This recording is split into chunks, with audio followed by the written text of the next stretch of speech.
Oi, galerinha, tudo bem? Vamos fazer a avaliação de aprendizagem em processo de português? Peguem um lápis, uma borracha, um caderno de português. Vão fazendo as anotações aí do gabarito para depois vocês passarem para o gabarito oficial, que a Pro vai postar o link no Google Classroom e vai postar também para vocês lá no grupo do WhatsApp, tá certo? Vamos começar a prova então?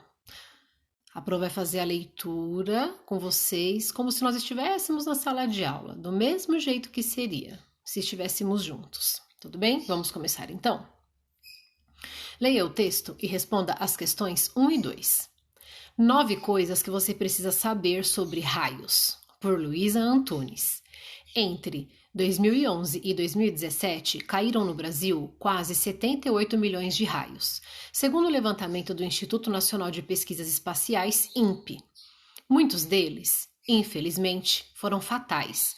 Para se ter ideia, a cada 50 mortes por raio no mundo, uma ocorre por aqui. Daí a importância de se informar melhor sobre descargas elétricas. Como sobreviver a uma tempestade de raios? A maior parte das mortes causadas por raios não acontece quando o dito cujo atinge a cabeça da pessoa, mas sim em decorrência da potência da descarga elétrica. Em locais abertos, você estará muito exposto. O raio costuma cair num ponto mais alto, onde as cargas positivas tendem a se acumular. No meio de um descampado, o ponto mais alto é você. Ficar dentro ou perto da água, no mar ou piscina, durante uma tempestade, também é a pior das ideias. A água é condutora de eletricidade e, com isso, as suas chances de ser atingido e morrer são grandes. Uma simples tenda ou árvore pode até te proteger da chuva, mas certamente não vai te proteger dos raios. Com isso, evite ficar embaixo de uma árvore, porque além dela correr mais risco de ser atingida, ela também pode cair por conta da chuva e vento. Os lugares mais seguros são dentro de casa ou de um prédio, desde que você fique longe das janelas ou portas e também de condutores de energia, como telefones com fio, canos e metais em geral, além de equipamentos eletrodomésticos como TV ou ar-condicionado ligados. Durante uma tempestade, tire os aparelhos da tomada e fique longe do perigo até passar. Segundo o ELAT, 15% das mortes decorrentes de raios ocorrem com as pessoas dentro de casa. Ficar dentro do carro também é uma opção segura. Isso porque a estrutura metálica do carro serve como isolante térmico para quem está dentro. Mas se você estiver do lado de fora de um carro ou perto de uma moto, a situação fica bem perigosa. E na sequência vem onde está disponível esse texto e o acesso a ele, que foi feito em 2 de março de 2020. Todas as vezes que vocês verem aí escrito adaptado, é porque o texto de fato foi adaptado, ele não está de forma integral, tá? Foi pego algumas partes, foram feitas algumas adaptações para que a gente pudesse fazer uma atividade sobre esse texto, tudo bem? Vamos lá para a primeira questão? Então, nós estamos agora aqui, olha, na primeira questão. Em muitos deles, infelizmente, foram fatais. O termo destacado faz referência a, ou seja, a palavrinha deles. Está querendo dizer que ele está falando sobre quem dentro do texto. Aí nós temos as opções. A, 50 mortes. B, foram fatais. C, 78 milhões de raios. Ou D, descargas elétricas. O que a gente vai fazer agora? Nós vamos voltar aqui no primeiro parágrafo do texto e vamos reler. Para quê? Para a gente descobrir o que é que foi falado antes da palavra deles, para nós descobrirmos a quem que esta palavrinha está se referindo, tá certo? Então aqui no primeiro parágrafo diz assim: entre 2011 e 2017, caíram no Brasil quase 78 milhões de raios. Segundo o levantamento do Instituto Nacional de Pesquisas Espaciais, INPE, muitos deles, infelizmente, foram fatais. Para se ter ideia, a cada 50 mortes por raio no mundo, uma ocorre por aqui. Daí a importância de se informar melhor sobre as descargas elétricas. Agora que a gente já releu, o deles, antes, né, desta palavrinha, eles estavam no texto se referindo a quem? A. 50 mortes. B. Foram fatais. C. 78 milhões de raios. Ou D. Descargas elétricas? Respondam aí. Agora, nós vamos para a questão de número 2. De acordo com o texto, em dias de chuva acompanhadas de raios, o que acontece? O texto ele traz bastante informação sobre esse dia. Especificamente, o dia de chuva, quando tem muitos raios, né? Quando ela está acompanhada dos raios. O que acontece? A. Os locais mais seguros para se abrigar dos raios incluem as praias? É isso que diz lá no texto? Letra B. Os eletrônicos desconectados da tomada não oferecem risco de morte? Letra C. As descargas elétricas atingem as pessoas mais altas em descampados. E letra D. A maioria das mortes com tempestades de raios ocorre dentro de casa. Então presta bem atenção lá no texto o que ele está falando sobre esse dia, tá bom? Para a gente poder responder. Então vai respondendo aí, enquanto isso está chegando a questão de número 3. Leia o texto e responda a questão 3. Agar, vá cortar madeira para o fogo. O que lhe dá o direito de me dar ordens assim? Frango assado e bolinhos para o jantar. Ai, ai, a vida é feita de trocas. Questão 3. A esposa de Agar utiliza a expressão vá cortar para expressar, ou seja, para dizer o quê, né? Para fazer o quê? A. Para dar uma sugestão. B. Para dar um conselho. C. Para dar uma ordem. Ou D. Um desejo. Pensem aí direitinho. Essa tá fácil. Vamos continuar? Agora, nós vamos aqui para o texto para poder responder a questão 4. Leia o texto e confira a questão 4. Confira as avaliações dos clientes ao produto. Então, aqui nós temos uma TV. Embaixo da TV, nós temos aí 5 estrelas. Do qual, para esse produto, ele teve a classificação de 3 estrelas. Na sequência veio um texto. Tamanho bom, boa marca, satisfaz as minhas curiosidades. Um pequeno detalhe sem muita importância, mas que poderia ser melhor é o stand-by com pouco brilho. Depois nós temos mais 5 estrelas. E ali também foi dado ali para o produto 3 estrelas. Excelente Smart TV. Controle único de fácil manuseio. Sistema operacional rápido e de fácil acesso. Ótimo custo-benefício. Mas o prazo de entrega não foi cumprido. Vamos lá, para a questão 4. De acordo com a norma padrão, os termos sublinhados no texto devem ser substituídos respectivamente por. Então vamos lá, a norma padrão é a norma culta da língua portuguesa. É onde não pode acontecer nenhum tipo de erro. A escrita tem que estar perfeita, as palavras precisam estar conectadas. Então, aqui existem 2 erros nesse texto, certo? O primeiro erro está no primeiro parágrafo, né? Após aí embaixo do desenho da TV, da ilustração da TV, e depois o segundo erro está na outra parte, quando fala ali da excelente Smart, controle único, tal. O que acontece? Essas palavras estão erradas, nós precisamos consertá-las. E as opções que nós temos de resposta são mais ou mas. E quando que eu utilizo um ou outro? Vocês se lembram? Não lembra? Então, rapidinho, vamos fazer aí uma colocação. Quando eu utilizo a palavra mais, M-A-I-S, mais, eu estou querendo falar sobre algo que eu estou acrescentando. Eu estou dando uma ideia de algo que está acrescentando, com o poder mesmo de mais. Igual quando a gente fala mais um, eu estou acrescentando mais um, né?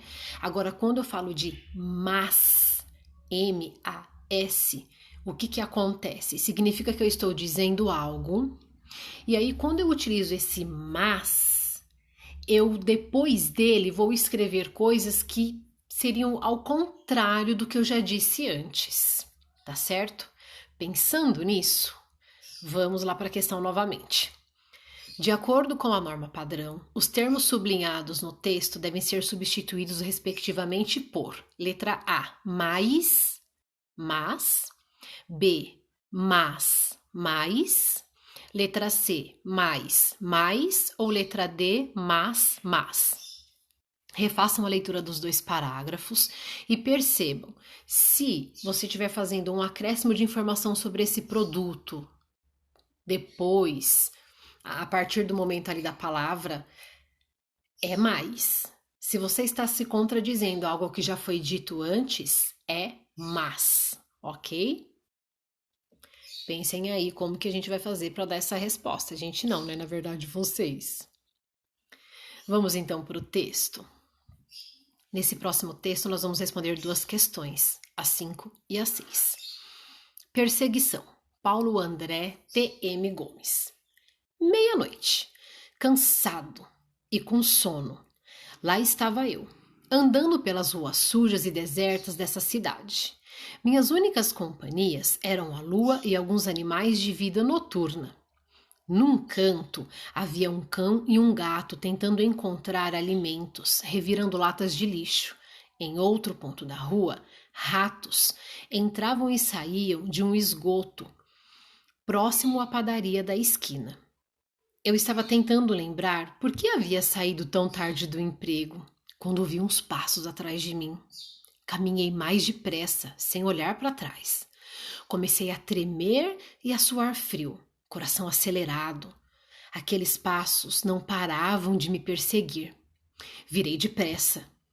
Não havia nada além de sombras. O medo aumentou.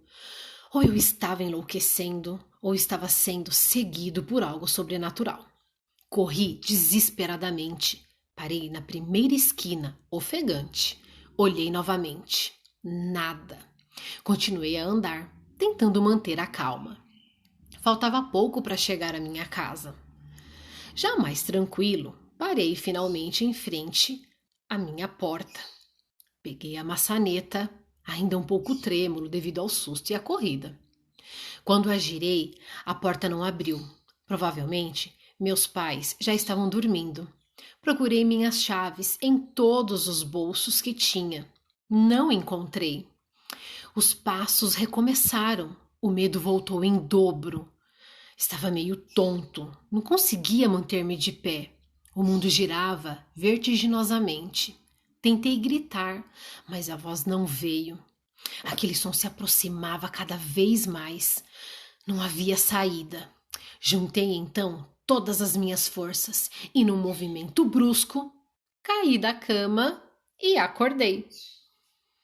De acordo com o texto que nós lemos, agora nós vamos responder a questão 5. O tema do texto é: a vida noturna em uma cidade suja e deserta. B. As aventuras de um homem ao sair tarde do emprego. C. O medo de um homem ao ser perseguido no sonho. Ou D. O susto de um homem em uma noite mal assombrada. Para responder essa questão, presta bem atenção aí no que essa pessoa, né, no que esse homem estava contando que aconteceu com ele naquela noite, tá certo? Agora nós vamos para a questão 6. À meia-noite, as únicas companhias do narrador eram A. Um cão e um gato. B.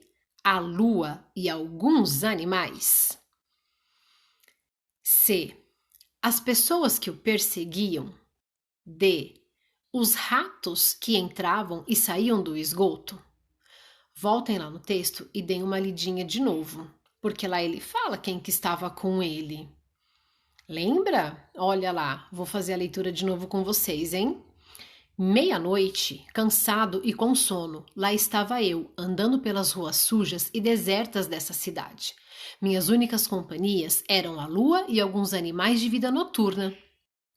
Num canto havia um cão e um gato tentando encontrar alimentos, revirando latas de lixo. Vou parar a leitura por aqui, porque a gente já encontrou a resposta. Vamos continuar então? Vamos lá. Agora nós vamos fazer a leitura do texto para responder a questão 7. Por que tossimos? Por redação Mundo Estranho, de 4 de julho de 2018, às 20 horas e 17 minutos, publicado em 18 de abril de 2011, às 18 horas e 59 minutos.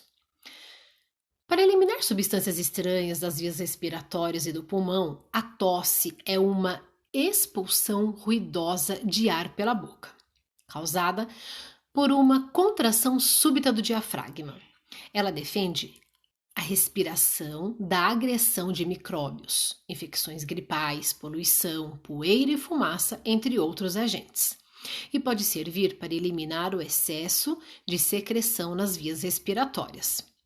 Mas também há sensores que disparam a tosse de outras partes do corpo, insuspeitadas, como os seios da face, as cavidades do osso do rosto, o esôfago, o estômago e até o coração. Tosse passageira não indica problema, mas se persistir, é possível que seja sintoma de algo grave. Em fumantes, a tosse crônica persistente pode ser sinal de câncer no pulmão, afirma o pneumologista Hélio Romaldini, da Escola Paulista de Medicina da Universidade Federal de São Paulo, Unifesp. Depois desse texto, nós temos aqui a questão de número 7. Vamos lá, então? O texto tem a finalidade, ou seja, o que esse texto tem, qual é a função dele para nós, leitores? Esse texto ele está fazendo o quê? Letra A. Instruir os leitores sobre como tossir? É isso que está falando o texto? Essa é a informação que ele traz? Letra B. Convencer os leitores a tossirem mais? Letra C. Informar sobre o porquê tossimos? Ou letra D. Advertir sobre a importância de tossir? Então, prestem bem atenção, a dica também está lá no título do texto, dá uma relida, mas essa questão está bem fácil. Vamos para a próxima agora? Aqui nós temos uma placa. Atenção! Dê preferência ao pedestre. Questão 8. Além da escrita da palavra na placa, preferência, faltar a sílaba re, um outro desvio gramatical pode ser observado. Então, nós já percebemos que aqui há um erro. Ao invés de preferência, era preferência, tá certo? Mas existe mais um erro dentro dessa placa. E a gente precisa descobrir agora qual é ele. Letra A. Deixar de utilizar o circunflexo na palavra de. Letra B. Empregar o acento agudo na palavra atenção. Letra C. Fazer a separação silábica da palavra ao. Separação silábica é a separação das sílabas. Letra D. Colocar o i no final da palavra pedestre. Essa daqui tá bem facinho. Presta bem atenção. Vamos continuar? Agora, nós temos aqui o texto 9. A maionese foi praticamente extinta. Leite condensado é o demônio. Batata frita virou crime. Quero saber uma coisa. Cadê minha liberdade de explosão? Agora vamos à questão. O humor do texto está no fato de a Joaninha. Então, aqui na questão 9, está querendo dizer o que deixa o texto mais engraçado, né? Dá um arzinho aí mais interessante, digamos assim, para esse texto. Letra A. Solicitar seu direito de ficar brava com as proibições. Letra B. Reclamar que alimentos gostosos foram extintos. Letra C. Criminalizar o consumo de alguns alimentos. Ou letra D. Reivindicar seu direito de comer e engordar. Presta bem atenção, hein? A parte de humor, aquilo que deixa engraçadinho, né? Quero saber uma coisa. Cadê a minha liberdade de explosão quando a gente fala de comida? O que seria a liberdade de explosão? Esse humor tá querendo dizer o quê dentro do texto? Agora vamos para a questão 10. Pessoal, eu tomei uma importante decisão na minha vida. Para mim, chega de carnes e gordurosas e frituras. Uau, que legal, Magali! Apoiado! De agora em diante, eu vou ser vegetariana. E o Cebolinha, ó, zum! Questão 10. O humor do texto está no fato... Qual o fato que ocorreu aqui nesse quadrinho da Mônica, da Turma da Mônica, que deixou mais engraçadinho o texto? Letra A. Cebolinha se sentir ameaçado e correr? Letra B. Magali afirmar que vai se tornar vegetariana? Letra C. Magali dizer que não vai mais comer carnes gordurosas e frituras? D. Cebolinha e Mônica se mostrarem animados com a decisão de Magali. O que deixa mais engraçadinho o texto? Qual dessas ações citadas aqui nessas alternativas? Somente uma resposta é a correta, hein? Não se esqueçam. Agora nós vamos fazer a leitura do texto para responder a questão 11. Shoppings têm regras diferentes para pets. Saiba onde seu cão é aceito. Em São Paulo, cada complexo tem suas restrições e alguns não permitem bichos. A maioria aceita cães de menor porte, mas nenhum na praça de alimentação. Para quem acha que o cachorrinho de estimação é um integrante da família e deve ir ao passeio no shopping, é preciso cuidado para evitar constrangimentos. Na cidade de São Paulo, nem todos permitem a entrada dos bichos. Há aqueles que só autorizam se o animal ficar no colo. Cães grandes, quando podem entrar só com focinheira. Mas todos são unânimes. Animais não circulam nas praças de alimentação. Acho que os cães são mais companheiros e assim gostamos de ir a todos os lugares com eles, afirma a médica Alice Amada, de 49 anos, que na noite da quinta-feira, do dia 20, passeava com o Mutizi, da raça Bulldog, francês, no shopping Jardim Sul, no Morumbi, zona sul de São Paulo. Ali, as regras são: cães de médio e pequeno portes são permitidos. Se forem considerados bravos, devem estar com focinheiras. Todos precisam estar com a coleira e, em caso de usar as escadas rolantes ou o elevador, o dono tem que pegar o animal no colo. Normalmente, as pessoas gostam da Mutizi. As crianças brincam com ela. Eu me socializo e a cachorra também, diz Alice. Na capital, não é permitida a entrada dos cãezinhos em 5 locais: Shopping Metrô Santa Cruz, Shopping Ibirapuera, Megapolo Moda, Shopping Panambi Jaraguá e Shopping Metrô Tatuapé. Outros empreendimentos autorizam a entrada apenas de cachorros de pequeno e médio portes. em alguns casos, só no colo. No Shopping Frei Caneca, por exemplo, na região central, cachorro grande só entra por uma porta especial, que dá acesso direto ao pet shop. É o único local onde podem andar. Há uma semana, um desvio foi colado na porta de entrada, informando sobre a restrição. Para os donos de cães, mais do que autorizar o cliente canino, é preciso bom senso. A desvantagem do cachorro no shopping é que não pode deixar ele fazer as necessidades no chão, mesmo que você limpe. Fica chato, afirma Ricardo Lemos. A médica Alice concorda e se previne de duas formas. Dá uma volta na rua com a cachorrinha antes de entrar no shopping e carrega saquinhos plásticos no bolso. É um pouco desagradável. Tem dono que extrapola e até vai com o cachorro na área de alimentação, afirma. Tudo é bom senso do dono. Eu trago porque ela é quieta. Shopping é um lugar que tem muita gente. Alguns gostam de cachorro, outros não, diz a atendente de telemarketing Ana Paula Araújo Ferreira, de 21 anos, dona da Poodle Julie. Na sequência aqui, nós temos então a questão de número 11.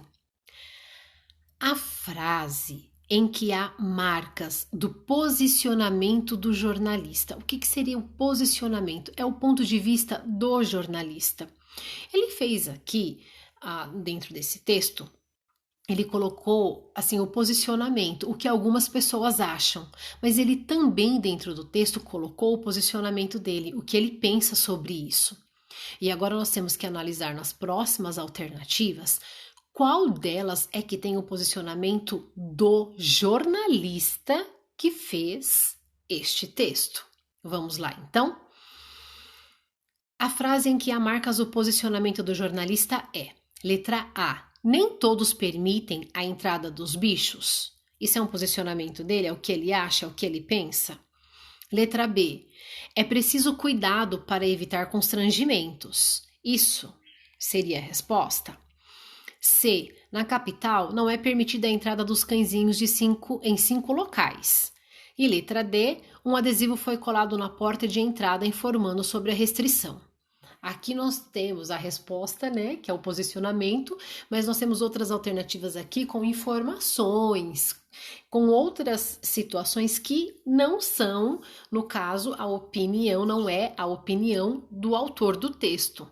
Se preciso for, faça a releitura do texto de novo, tá bom? Vamos continuar? Já está quase terminando a prova, hein? Falta pouco. Então vamos lá. Aqui nós temos: leia o texto e responda a questão 12. 20 tiras de Calvin e Haroldo, para refletir sobre a vida e sobre o mundo. 5/7/2017, 6 horas e 26 minutos. Calvin e Haroldo é uma tira diária criada pelo cartunista americano Bill Watterson, 5/7/1958, que foi veiculada entre os dias 18 de novembro de 1985 até 31 de dezembro de 1995. Considerada uma das grandes tiras de jornal de todos os tempos, a série se mantém atual justamente por tratar de temas extemporâneos, como o amor, a família, a amizade e também assuntos de interesse geral, como ambientalismo, educação pública, filosofia e opinião pública. 45 milhões de livros de reunião de cartoons foram vendidos no mundo todo e mais de 2,4 mil jornais já reproduziram ou reproduzem os desenhos, inclusive diariamente. O Estado. Então aqui, veja a seguir 20 vezes em que Calvin foi docemente filosófico. Então aqui, agora, de acordo com essas informações, nós vamos precisar responder a questão 12. A expressão utilizada no texto que aponta um posicionamento do jornalista. Olha, outra vez, novamente, vem mais uma pergunta falando sobre o posicionamento do jornalista. Então, sobre essa questão da tirinha, do Calvin e do Haroldo, que aqui fala de tudo, de todas as vertentes, né? De tudo que eles fazem, de publicações que são montadas, essas tirinhas e tudo mais. Tem uma parte aqui do texto que o autor ele coloca a opinião dele sobre a questão do Calvin e do Haroldo.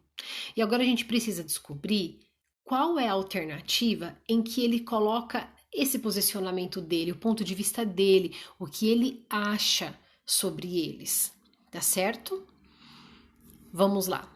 A expressão utilizada no texto que aponta o posicionamento do jornalista é A. Docemente filosófico. B. Temas extemporâneos. C. Assuntos de interesse geral. E D. Se mantém atual. Se preciso for, voltem e façam a leitura do texto, tá certo? Mas se atentem mais do meio para o final para conseguir responder essa perguntinha, tá bom? Agora vamos para a questão 13. Vamos ler mais um texto. Essa prova veio recheada de textos, não é? Longa história curta. Rosane, Pamplona. Numa estrada estreita e escura havia uma casa de porta larga e clara. Ali morava uma velha magra e pálida, com sua filha bonita e corada. Um dia, a velha magra e pálida e a filha bonita e corada atrelaram seu burro preto velho numa carroça branca e nova. Fecharam a porta larga e clara. Pegaram a estrada estreita e escura e foram para uma cidade grande e sossegada, onde havia uma feira pequena, mas movimentada. Ali chegando, a velha magra e pálida e sua filha bonita e corada desceram da carroça branca e nova e amarraram o burro preto e velho num poste fino e comprido, com uma corda grossa e curta. Depois, a velha magra e pálida e sua filha bonita e corada foram comprar frutas belas e cheirosas de um feirante feio e fedido. Pegaram sua sacola grande e cheia, porém a carteira pequena estava vazia. Então a velha magra e pálida e sua filha bonita e corada puseram às costas o saco com as frutas belas e cheirosas e fugiram do feirante, feio e fedido. Mas quando a velha magra e pálida e sua filha bonita e corada chegaram à carroça branca e nova, viram que o burro preto e velho, mal amarrado ao poste fino e comprido com a corda grossa e curta, havia escapulido. Então correram todos, o fedido e feio feirante atrás das cheirosas e belas frutas, atrás da pálida e magra velha e da corada bonita filha, atrás da nova e branca carroça, atrás do velho e preto burro, até chegarem à larga e clara porta da casa da escura e estreita estrada para acabar esta longa história curta. Então, agora nós vamos responder a questão 13, referente a este texto. O uso de adjetivos indicando contradições provoca um efeito de... Ai, esqueci o que é adjetivo. E agora? O adjetivo é quando ele dá características a um substantivo, né? O adjetivo, ele tá sempre pertinho do substantivo. Então, aqui, a gente encontra vários adjetivos. Olha só. Estrada, lá no primeiro parágrafo. Vamos voltar aqui, ó. No primeiro parágrafo. Numa estrada estreita e escura. Então, quais são as características da estrada? Estreita e escura. Então, esses dois são os adjetivos que se referem à estrada. Depois aqui ainda tem assim, ó, uma casa de porta larga e clara. Quais são as características, né? Quais são os adjetivos nesse texto que foram colocados para a palavra casa? Porta larga e clara. Então, a porta, ela é o quê? Ela é larga e clara, tá certo? Então, aqui o adjetivo, ele vai estar sempre dando uma característica sobre o substantivo. Aqui também fala, depois no próximo parágrafo, ó, da velha. Qual é o adjetivo da velha? Magra e pálida. E o da filha? Bonita e corada. Então, pensando em todos esses adjetivos que foram colocados no texto, a gente pode dizer que eles indicam algumas contradições, né? Uma hora tu fala uma coisa boa e ruim ao mesmo tempo sobre essas características. E isso provoca um efeito no texto. Que efeito é esse que é provocado dentro do texto? Letra A comparação entre os elementos do texto. Letra B, repetição desnecessária de significados. Letra C, alteração dos sentidos das palavras. Ou letra D, generalização das personagens. Então, presta bem atenção. Quando a gente fica colocando esses adjetivos, a gente está fazendo uma comparação, repetição, alteração ou generalização? Se preciso for, volte no texto, hein? Continuando, então. Agora, nós vamos fazer aqui a leitura de um texto para respondermos as questões 14 e 15. Feias, sujas e imbatíveis. As baratas estão na Terra há mais de 200 milhões de anos. Sobrevivem tanto no deserto como nos polos e podem ficar até 30 dias sem comer. Vai encarar? Férias, sol e praia são alguns dos bons motivos para comemorar a chegada do verão e achar que essa é a melhor estação do ano. E realmente seria, se não fosse por um único detalhe: as baratas. Assim como nós, elas também ficam bem animadas com o calor. Aproveitam a aceleração de seus processos bioquímicos para se reproduzirem mais rápido e, claro, para passearem livremente por todos os cômodos de nossas casas. Nessa época do ano, as chances de dar de cara com uma visitante indesejada ao acordar durante a noite para beber água ou ir ao banheiro são 3 vezes maiores. E agora, de acordo aí com o texto e com as baratas, vamos responder as questões. 14. O emprego dos adjetivos feias, sujas e imbatíveis no título do texto contribui para quê? A. Para alertar as doenças que as baratas podem causar. B. Para descrever as características repulsivas das baratas. C. Pontuar o quão resistentes as baratas são. Ou D. Ressaltar as qualidades das baratas. Pensa no que a Pro estava explicando antes lá, né? Da função lá, o que é o adjetivo para poder ajudar a responder essa questão. Agora vamos para 15. Aproveitam a aceleração de seus processos bioquímicos. Essa expressão em destaque, seus processos bioquímicos, elas estão se referindo a quem? A. Baratas. B. Casas. C. Cômodos. Ou D. Deserto. Então, quem é que tem o processo que é o seu processo bioquímico acelerado de acordo com o texto? Essa tá fácil de responder, né? E agora, finalmente, nós estamos chegando à última questão. Então, vamos aqui. Leia o texto e responda a questão 16. Primeiro voo. Acompanhe de perto o que pode ser a primeira tentativa de levantar voo de Santos Dumont. Será possível? Ele voará? Não perca! Voe alto! Venha participar! Data: 12 de novembro de 1906, 14 horas. Local: Parque de Bagatelle, Paris. Questão 16.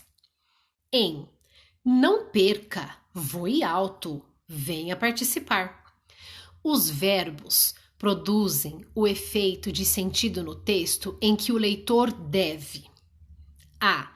Duvidar que o evento terá sucesso. B. Escolher uma das opções oferecidas.